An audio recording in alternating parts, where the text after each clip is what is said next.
नमस्ते, मैं श्रीमती सुशीला पाल आप सबका स्वागत करती हूँ।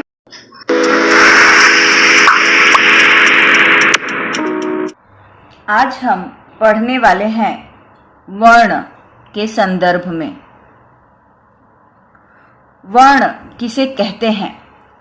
वर्ण मानव के द्वारा जो ध्वनियाँ हम उच्चारित करते हैं, यानी हम जो ध्वनियाँ उच्चारित करते हैं उसके लिए जिस लिखित चिन्ह का प्रयोग करते हैं वह लिखित चिन्ह ही वर्ण कहलाता है। कहने का अभिप्राय यह है कि मानव द्वारा उच्चारित ध्वनि के लिखित चिन्ह को वर्ण कहते हैं। वर्ण यह भाषा की सबसे छोटी इकाई होती है, इसका खंड नहीं किया जा सकता है। वर्ण दो प्रकार के होते हैं, स्वर और व्यंजन। इन्हीं वर्णों को सामान्यतया अक्षर भी कहते हैं। प्रत्येक शब्द वर्णों से ही बनता है। तो वर्ण के जो दो प्रकार हैं, स्वर और व्यंजन, ये दोनों वर्ण के दो प्रकार हैं। यहां लिख लेते हैं हम वर्ण के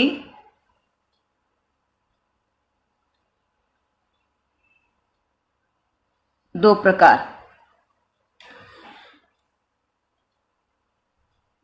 वर्णों के इन्हीं निश्चित क्रमबद्ध व्यवस्था को वर्णमाला कहते हैं। स्वर और व्यंजन में जो निश्चित क्रमबद्धता है उस व्यवस्था को हम वर्णमाला कहते हैं। तो अब हम हिंदी की इस मानक वर्णमाला को देख लेते हैं। तो लिख लेते हैं सर्वप्रथम हम यहां पर मानक हिंदी वर्णमाला।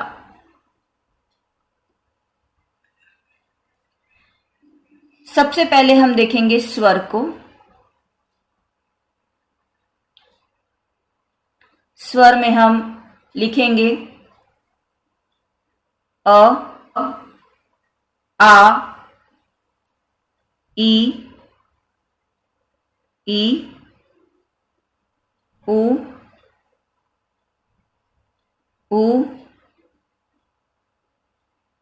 री, ए, आई, ओ, आओ।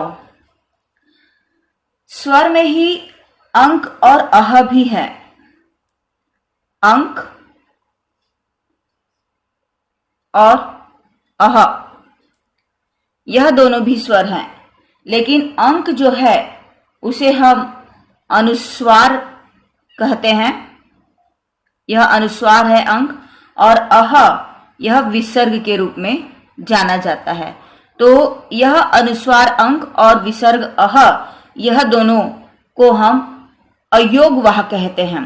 और इनकी जो मात्रा है, अंक की मात्रा इस तरह लगती है और विसर्ग की मात्रा इस तरह लगती है।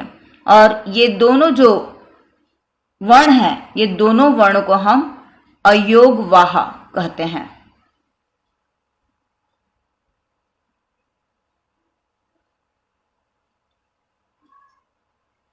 अब हम देख लेते हैं व्यंजन।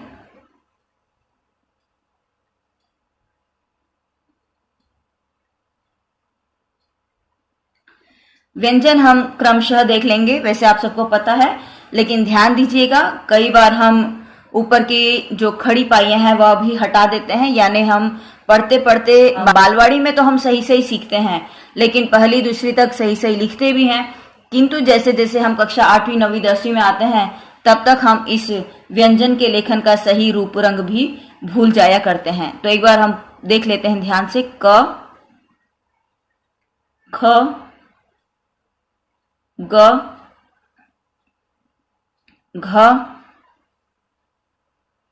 अंग, च। ध्यान दो बच्चों, आप लोग छ का ये जो छोटा सा डंडा है यह हटा करके लिखते हो, जो गलत है। ज, झ, यहां भी देखिए ये जो डंडा है ये आप लोग का डंडा दिखाई नहीं देता है। और इया, ये तो आप लोग अब तक भूल चुके हो लगभग। अब ये है ट, ठ, ड, ढ और अड़। त, थ, द। यहां भी ये डंडा आप लोग लगाना भूल जाया करते हो, सीधे लिख देते हो। ध, न, प, फ,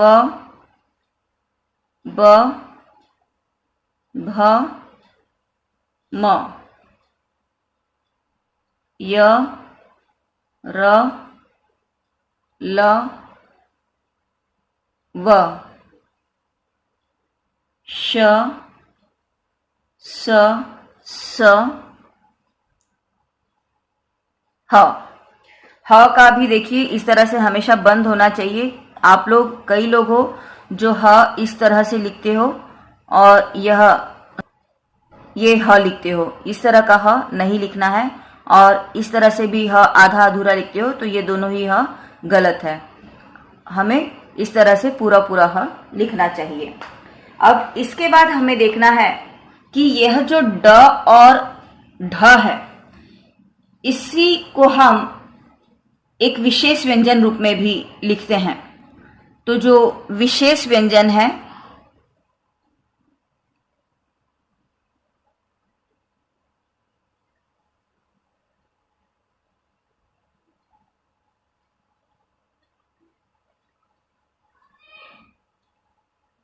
ड,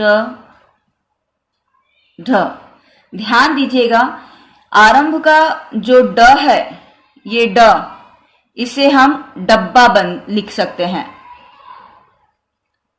और ये जो ढ है, इसे ढक्कन। जबकि यह जो अड़ है, ये अड़ से का प्रयोग हमेशा शब्द के बीच में करना होता है।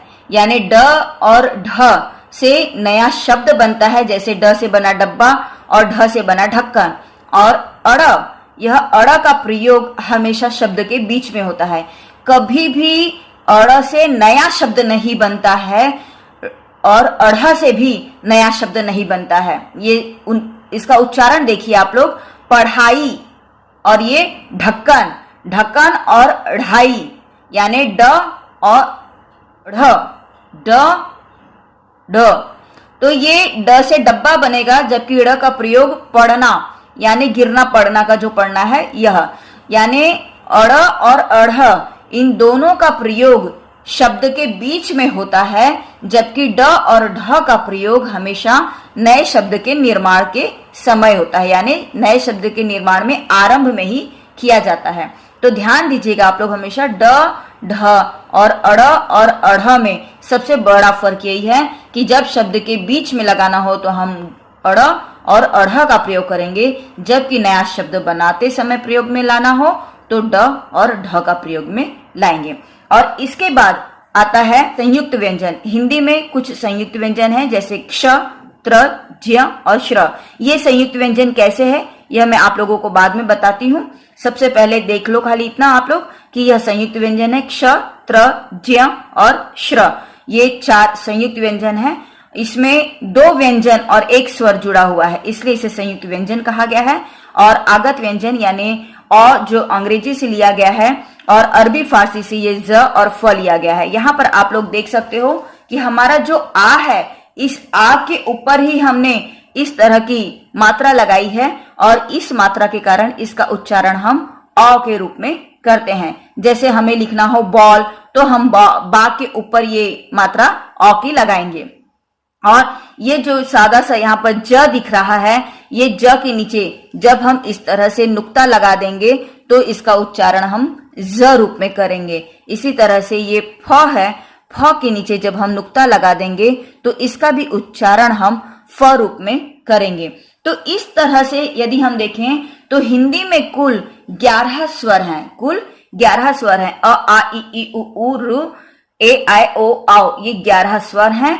अंग और अहा ये दोनों जो है अयोगवाह है, यानी 11 स्वर, 2 अयोगवाह, और व्यंजन यानी क से लेकर के ये अढ़ तक, यहां तक 35 व्यंजन है, और संयुक्त व्यंजन ये 4 और ये आगत व्यंजन 3। इस तरह से यानी यदि हम देखें सिर्फ स्वर ले लें और व्यंजन ले लें तो 11 स्वर, 2 अयोगवाह, 35 व्यंजन और ये 4 संयुक्त व्यंजन मिला करके 52 वर्ण हो जाएंगे। और इन आगत व्यंजनों को, जो इन 3 आगत व्यंजनों को हम ले लेंगे तो हिंदी में कुल हमारे पास 55 वर्ण हो जाते हैं, 55 वर्ण। अब आप लोगों को मैं बता दूं कि ये जो संयुक्त व्यंजन के, ये कैसे संयुक्त व्यंजन है। आप लोग देख सकते हो यहां पर क्ष, क्ष के निर्माण में क लिखा जाता है, फिर ये श आता है। देखा जाए तो इस श में भी अ यह स्वर है और 2 व्यंजन है। इसी तरह से त्र, त्र में त, र और अ है। ज्य, यहां पर ज, य और अ। और श्र, ये जो श्र है यह श आधा, र आधा और अ स्वर इसके योग से बना है। यदि हम इसे न देखें तो हम सीधे सीधे लिख सकते हैं कि क धन श, त धन र, ज धन य और श धन र। तो सीधे सीधे यदि हम देखें तो 2 व्यंजन के योग हैं यहाँ पर, 2 व्यंजन। और देखा जाए तो 2 व्यंजन एवं 1 स्वर यानी 2 व्यंजन और 1 स्वर के योग से, यानी 2 अधूरे और 1 पूर्ण वर्ण के योग से यह क्ष वर्ण बना है। तो इसीलिए इन चारों को हमने संयुक्त व्यंजन की संज्ञा दी है। अब यह जो ज्य है इसे हम उच्चारण रूप में ज्यादातर ज्ञ रूप में हमारे समक्ष आता है। जैसे कि देख सकते हो आप लोग, आज्ञा, हम यहां पर आज्ञा कहते हैं, आज्ञा नहीं कहते हैं। वैसे ये ज धन य का योग है, लेकिन जब हम उच्चारण करते हैं, कई बार हम ज्ञ रूप में उच्चारण करते हैं, कई बार इसका उच्चारण हम ज्य रूप में करते हैं। जैसे आज्ञा है तो यहां पर हम आज्ञा यानी ग आधा और य रूप में इसका उच्चारण करते हैं। उसी तरह से जब हम कहते हैं ज्ञान, तब भी हम इसे ज्ञान नहीं कहते, हम इसका उच्चारण ज्ञान रूप में करते हैं, यानी आधा ग और य रूप में यह ज्ञान होता है। तो इस तरह से हम देख रहे हैं कि ये जो ज्ञ धन अ है, यह ज्ञ धन अ का उच्चारण कई बार हम, यानी इस ज्ञ का उच्चारण करना तो है ज्ञ रूप में, लेकिन आज्ञा और ज्ञान जैसे कई शब्द के साथ हम इसका उच्चारण, इस तरह से संयुक्त व्यंजन क्या है और कैसे है, उम्मीद है आप लोग समझ चुके होंगे। अब इसके बाद हम आगे बढ़ते हैं और देखते हैं अपने स्वर के अन्य अनेक भेदों को। अब हम देख लेते हैं स्वर। पहले हमने देखा है वर्ण और वर्णमाला, अब हम देख लेते हैं स्वर को। स्वर किसे कहते हैं? तो हम जानते हैं कि अ आ इ ई उ ऊ ए ऐ ओ आओ ये 11 स्वर हैं और अंक अह ये 2 अयोग वाह हैं। लेकिन अगर परिभाषा रूप में हमें लिखना हो तो हम कहेंगे कि जिन वर्णों के उच्चारण में वायु बिना किसी रुकावट के मुंह से निकलती है, वास्तविक रूप में वे स्वर कहलाते हैं। हम देख सकते हैं कि अ आ इ ई उ ऊ री ए ऐ ओ आओ इन 11 स्वरों के उच्चारण में वायु बिना किसी रुकावट के मुंह से निकल रही है, इसलिए 11 के 11 स्वर हैं। अब इन स्वरों के भी 2 भेद हैं। स्वर के 2 भेद कौन कौन से हैं देखते हैं हम।